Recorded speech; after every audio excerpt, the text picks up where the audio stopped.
আসসালামু আলাইকুম ওয়া রাহমাতুল্লাহি ওয়া বারাকাতুহু। প্রশ্ন করেছিলেন, কেউ যদি বাড়িতে একা একা নামাজ পড়ে তাহলে ওই নামাজের একামত দরকার আছে কিনা, এ বিষয়ে ইসলাম কি বলে। আলোচনা বুঝতে সাথেই থাকবেন। যারা এখনো চ্যানেলটি সাবস্ক্রাইব করেননি অবশ্যই সাবস্ক্রাইব করতে ভুলবেন না। কেউ যদি বাড়িতে একা একা নামাজ পড়ে তাহলে ওই নামাজের জন্য কোনো একামত দরকার নাই। তবে কেউ যদি চায় একামত দিয়ে নামাজ পড়তে পারে, নামাজ হয়ে যাবে। আর আমরা জামাতের মধ্যে নামাজ পড়ার চেষ্টা করব। আল্লাহ সাল্লাল্লাহু আলাইহি ওয়াসাল্লাম বলেন, সলাতুল জামাআতি আফদালু মিন সলাতিল ফাযযি বি27 দারাজাতান। জামাতে নামাজ একাকী নামাজ থেকে 70 গুণ উত্তম।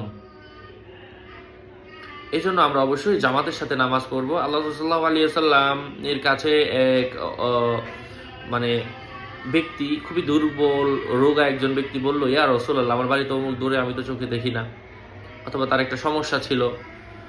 তখন তিনি খোঁড়া ছিলেন, তো তিনি বললেন যে, ইয়া রাসূলুল্লাহ, আমি কি মসজিদে নামাজ পড়বো না বাড়িতে পড়বো? আল্লাহ সাল্লাল্লাহু আলাইহি ওয়াসাল্লাম বলেন, তুমি কি অন্ধ হয়ে গেছো? তুমি এক পায়ে ভর দিয়ে অথবা কোনো লাঠিতে ভর দিয়ে হলেও তুমি মসজিদে গিয়ে নামাজ পড়বা।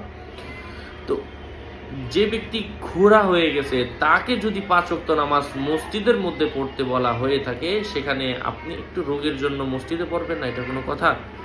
আপনি সেই হাদিসটাকে একটু স্মরণ করেন। আল্লাহ বোঝার তৌফিক দান করেন। আসসালামু আলাইকুম ওয়া রাহমাতুল্লাহ।